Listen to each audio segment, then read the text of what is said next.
আসসালামু আলাইকুম। Hello dear students of HSC 2025। আশা করি সবাই ভালো আছো। তো আমি আজকে তোমাদের সামনে ফিজিক্সের একটা ইম্পর্টেন্ট টার্ম নিয়ে উপস্থিত হলাম। আমি শুরু করতে চাচ্ছিলাম প্রথম চ্যাপ্টার থেকেই, বাট আমার মনে হলো যে কিছু টপিক আছে যে টপিকগুলো আগে আমার জানা থাকলে পুরো চ্যাপ্টারের পুরো কোর্সের সমস্ত টপিকগুলো খুব ইজিলি সলভ করা যায়। এবং এই প্রথম চ্যাপ্টার পড়তে গিয়ে অনেক সময় চ্যাপ্টার 3, 4 বা চ্যাপ্টার 7, 8 এর কনসেপ্ট নিয়ে আসতে হয়। হ্যাঁ, যার কারণে আমাদের প্রথম চ্যাপ্টার, চতুর্থ চ্যাপ্টার এগুলো পড়তে খুব সমস্যা হয়ে যায়। তা কিছু কিছু কমন প্রবলেমস আছে যে প্রবলেমগুলো যদি আমরা ইনিশিয়ালি সলভ করে ফেলতে পারি তাহলে পুরো কোর্সটা তোমার কন্ট্রোলে চলে আসবে। আর এমন না যে তুমি একেবারে পড়ো নাই, তোমার পড়া হয়ে গেছে বাট কোর্সটাকে তুমি এখনো গোছাতে পারো নাই।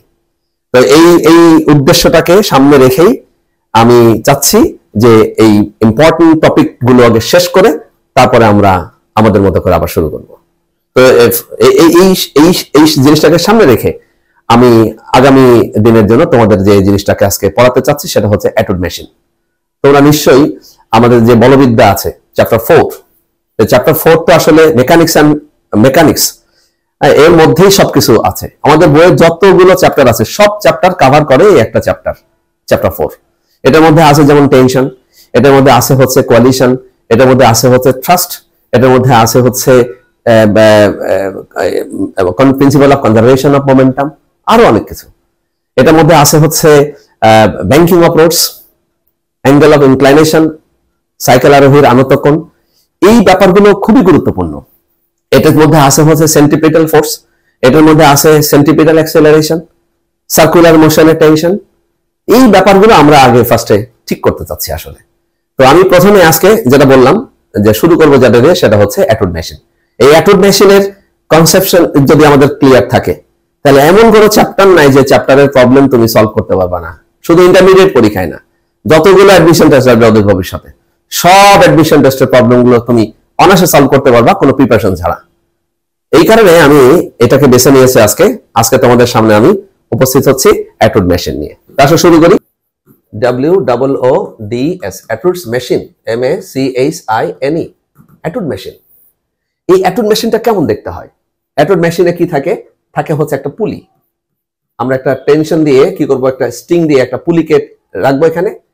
পুলির এক পাশে একটা ম্যাচ থাকবে লাইক M1, পুলির অন্য পাশে আমরা আরেকটা ম্যাচ দিয়ে দিব। এটার নাম দিয়ে দিব হচ্ছে আমরা M2। ব্যাস, একটা M1 একটা M2। এখন যেহেতু পুলিটা একদম আমরা বলবো ফ্রিকশনলেস, আর একটা স্ট্রিং দিয়ে এটাকে ফিক্স করে দেওয়া, এর উপর পুলির উপর রাখা, ফলে যদি এমন হয় যে M2 is greater than M1, তখন কিন্তু এই M2 ম্যাচটা কি করবে, M1 ম্যাচটাকে উপর দিকে উঠাবে। অর্থাৎ M2 ম্যাচের যাওয়ার দিকটা হবে নিচের দিকে, M1 ম্যাচের যাওয়ার দিকটা হবে হচ্ছে উপর দিকে। এই টোটাল সিস্টেমটাকে আমরা বলছি অ্যাটুড মেশিন। এখন নিশ্চয়ই তোমাদের মনে পড়েছে যে এই প্রবলেমগুলো তোমরা সলভ করেছো এবং এই প্রবলেমগুলোর ব্যাকগ্রাউন্ডটাই হচ্ছে অ্যাটুড মেশিন। এটা আমরা সবসময় দেখি, ওই পাইলিং করে কোনো বিল্ডিং এ, সেখানে আমরা দেখি। এক কথা এটাকে তুমি কপি করলে বলতে পারো। তো এখানে দেখো স্ট্রিং একটা, দুটো ম্যাচ দেওয়া আছে, আমরা এদের টেনশন কত সেটা ক্যালকুলেশন করতে চাই। এখান থেকে এদের অ্যাক্সিলারেশন কত সেটা ক্যালকুলেশন করতে চাই। এইগুলো কিন্তু পরীক্ষা আসে। তুমি অ্যাডমিশন টেস্টে কোশ্চেনগুলো দেখো, তুমি ইন্টারমিডিয়েট পরীক্ষার কোশ্চেনগুলো দেখো, যদি তুমি একটু বোর্ডের কোশ্চেনগুলো একটু দেখতে থাকো তাহলে দেখবা যে এই সব থেকে আমরা কিভাবে অ্যাক্সিলারেশন ত্বরণ ক্যালকুলেশন করে, কিভাবে টেনশন টার্ন ক্যালকুলেশন করে, কিভাবে একটা নির্দিষ্ট সময় পর তার ভেলোসিটি ক্যালকুলেশন করে, কিভাবে একটা সার্টেন টাইম পিরিয়ড পরে তার অতিক্রান্ত দূরত্ব সেটা ক্যালকুলেশন করে। এই মানগুলো যদি আমরা ক্যালকুলেশন শিখে যাই ফার্স্টে, তাহলে তো অনেক সহজ হয়ে গেল আমাদের পড়া। তো টেনশনের ফার্স্ট আমরা একটু দেখি যে কিভাবে এখানে আমরা অ্যাক্সিলারেশন, আমরা টেনশন আমরা ক্যালকুলেশন করব। এটা সামান্য কিছু কথা আমাদের মনে রাখতে হবে, সেটা হচ্ছে যে আমাদের সবসময় লক্ষ্য রাখতে হবে যে এখানে যতগুলো অবজেক্ট থাকবে ফোর্স ইকুয়েশন ততগুলো হবে। এটা হচ্ছে প্রথম কথা। কতগুলো রুলস যদি ফলো করি তাহলে এই প্রবলেম সলভ করা অনেক সহজ। আমরা অ্যাকচুয়ালি ব্যবহার করব কি, যে নিউটনের যে motion, second law of motion, summation of F = ma, এই ইকুয়েশনটাকেই মূলত আমরা আজকে সলভ করব। এটাকে বলা হয়, এগুলো বলা হয় the application of summation of F = ma। নিউটনের সেকেন্ড ল থেকে তোমরা অনেক ছোটবেলা থেকে এটা জেনে আসছো এবং প্রমাণও করেছো, ইন্টারমিডিয়েটে তোমরা পড়েছো। এর অ্যাপ্লিকেশনটা হচ্ছে অ্যাটুড মেশিন। এটাকে আমরা অ্যাপ্লাই করব আজকে। তো এখানে আমাদের আমরা অ্যাপ্লাই করব কি summation of f equal to m, এটা হচ্ছে আমাদের বেসিক ফর্মুলা। এটা দিয়ে যতগুলো অবজেক্ট থাকবে ততগুলো ফোর্স ইকুয়েশন ক্যালকুলেশন তৈরি করব আমরা। যতগুলো অবজেক্ট থাকবে ততগুলো ফোর্স ইকুয়েশন থাকবে। এখানে আমাদের অবজেক্ট দুইটা, ফোর্স ইকুয়েশন হবে দুইটা।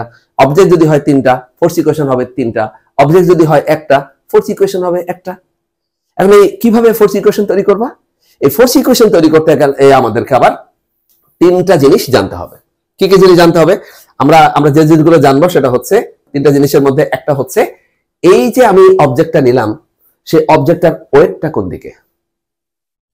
ভেরি সিম্পল, তোমরা সবাই জানো যে সকল বস্তু পৃথিবী তার কেন্দ্রের দিকে টানে, তাহলে সবার ওয়েটটা হচ্ছে নিচের দিকে।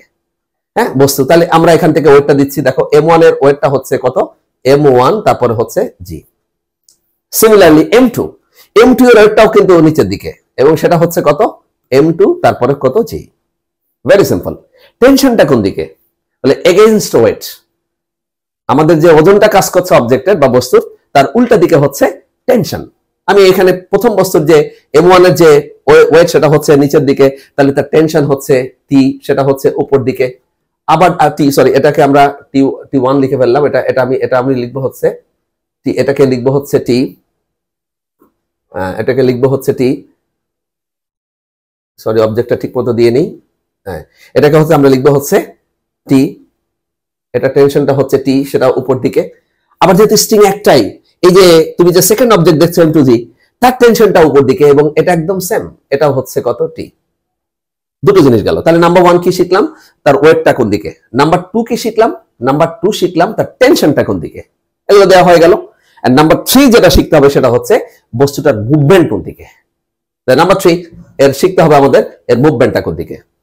তাহলে আমরা দেখি এর মুভমেন্টটা কোন দিকে। এখানে পরিষ্কার দেখা যাচ্ছে যে m2 is greater than m1। তাহলে m2 যদি m1 থেকে বড় হয়, তাহলে ডেফিনেটলি এখানে তুমি বুঝতেই পারছো যে এই প্রথম বস্তু যে m1, তার মুভমেন্টটা হবে উপর দিকে, এটা হচ্ছে তার এক্সেলারেশনের ডাইরেকশন। এবং দেখো সেকেন্ড যে অবজেক্ট, তার মুভমেন্টটা হচ্ছে নিচের দিকে, সো তার এক্সেলারেশন ডাইরেকশনটা হচ্ছে কোন দিকে? নিচের দিকে, সেটা হচ্ছে m। এই তিনটা জিনিস শেখার, আর কিছু নাই। ফার্স্ট কি? তার ওয়েটটা কোন দিকে। সেকেন্ড কি? তার টেনশনটা কোন দিকে। এন্ড থার্ড কি? তার মুভমেন্টটা কোন দিকে। কিচ্ছু না। এই তিনটা জিনিস শেখা আর summation of f equal to m a apply করলে আমাদের এই বইয়ের মধ্যে যত কমপ্লিকেটেড এই টেনশনের যে প্রবলেম আছে, অর্থাৎ যুক্ত বস্তুর যে ত্বরণ টেনশন, এগুলো আশা করি সবার কাছেই পরিষ্কার হয়ে যাবে এবং তোমার বইয়ের টোটাল তোমার মেন্টাল যে প্রেশারের 80% প্রেশার নাই হয়ে যাবে। শুধুমাত্র যদি টেনশন, ওই যে বলে না টেনশন মানে হচ্ছে প্রেশার, সেই টেনশন শিখলে টেনশনলেস হয়ে যাবে। আমরা সেই কাজটা করতে চাচ্ছি। অর্থাৎ সবকিছুর মধ্যে ফ্রিকশন থাকলেও আমরা এমন ভাবে এগুলো দেখতে চাচ্ছি যেন ফ্রিকশন লেস হয়ে যায় সবকিছু, টেনশন লেস। তুমি টেনশনকে টেনশন লেস করতে পারলে তোমার এক্সেলারেশন টেনশন ক্যালকুলেশন করা অনেক বেশি সহজ হয়ে যাবে আশা করছি। তা আমি আমার বিশ্বাস যে পর্যন্ত তোমরা নিশ্চয়ই বুঝেছো, না বুঝলে আমাকে কমেন্ট করে জানাও। তো এখানে আমরা তাহলে এখানে দেখা যাচ্ছে যে তিনটা অবজেক্ট রয়েছে, দুটো অবজেক্ট m1 and m2। আমরা এই দুটো অবজেক্টের জন্য কি করবো আজকে? Using summation of f equal to m এ দিয়ে আমরা দুইটা ফোর্স ইকুয়েশন এখানে ডেরাইভ করে ফেলবো। হ্যাঁ, এখন ডেরাইভ করবো ফার্স্ট অবজেক্ট। প্রথম যে অবজেক্টটা, সেই অবজেক্টটা হচ্ছে m1। তাহলে m1 অবজেক্টটার দিকে আমরা লক্ষ্য করি যে ওয়েটটা নিচের দিকে, টেনশনটা উপর দিকে, অ্যাক্সিলারেশনটা উপর দিকে। তাহলে এখানে অবজেক্টটা যাচ্ছে কোন দিকে? তোমরা নিশ্চয়ই দেখতে পাচ্ছ এই অবজেক্টটা যাচ্ছে উপর দিকে। সো ডেফিনেটলি এখানে টেনশনটা m1g থেকে বড়। তাহলে আমরা এখানে সামেশন অফ f এর পরিবর্তে কি লিখবো? Applying this law, summation of f equal to m a applying summation of. তাহলে সামেশন অফটা কত হবে? সামেশন অফ ফটা হবে হচ্ছে t মাইনাস হচ্ছে কত? m1 তারপরে হচ্ছে g ইকুয়াল টু অবজেক্টটা হচ্ছে কত? m1 আর এক্সেলারেশনটা হচ্ছে কত? a। Equation number 1। আমি তো মনে করি এর থেকে সহজ পদ্ধতি আর কোথায় আর নাই, এটাই পদ্ধতি। Very simple. এটা হলো ফার্স্ট অবজেক্টের জন্য আমরা টেনশন ক্যালকুলেশন করলাম, এই ফোর্স ইকুয়েশন। এন্ড সেকেন্ড অবজেক্টের জন্য আমরা এখন কি করব? এই ফোর্স ইকুয়েশনটা ক্যালকুলেশন করি। Force equation for object m2। তোমরাই বলো m2 এর জন্য ওয়েটটা কোন দিকে কাজ করছে? নিচের দিকে। টেনশনটা কাজ করছে কোন দিকে? উপর দিকে। অ্যাক্সেলারেশনটা কোন দিকে? নিচের দিকে। সুতরাং এখানে টেনশন t থেকে m2g টা ডেফিনেটলি বড়, নাহলে ও নিচের দিকে গেল কিভাবে? তাহলে আমরা এখান থেকে ইজিলি লিখতে পারি, কি লিখতে পারি? m2g মাইনাস হচ্ছে t ইজ ইকুয়াল টু হচ্ছে কত? m2 তারপরে a। দেখো just applying this summation of f equal to m। It's very simple. আর তো কোনো কাজ নাই আমাদের। তাহলে কাজ ছিল কি, একটা summation of F equal to m a apply করা, আর এর মধ্যে আমাদের আর তিনটা ছোট ছোট কাজ ছিল কি, ওয়েটটা কোন দিকে সেটা ক্যালকুলেশন দেখা, টেনশনটা কোন দিকে সেটা ক্যালকুলেশন করা, আর এক্সেলারেশনটা তার মুভমেন্টটা কোন দিকে সেটা দেখা।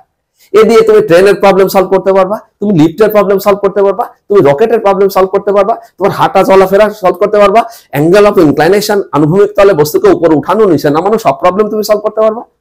তাহলে তো প্রবলেম তো একটাই, প্রবলেম তো 100টা না। এই রকমের কয়েকটা প্রবলেম সলভ করলে পুরো ফিজিক্স কোর্সটাই তোমার, মানে তুমি কনফিডেন্ট নিয়ে, সেলফ কনফিডেন্ট নিয়ে পরীক্ষার হলে যাচ্ছ। এটা একটা বিরাট পাওয়া। আমি আশা করছি যে তোমরা বুঝতে পারছো।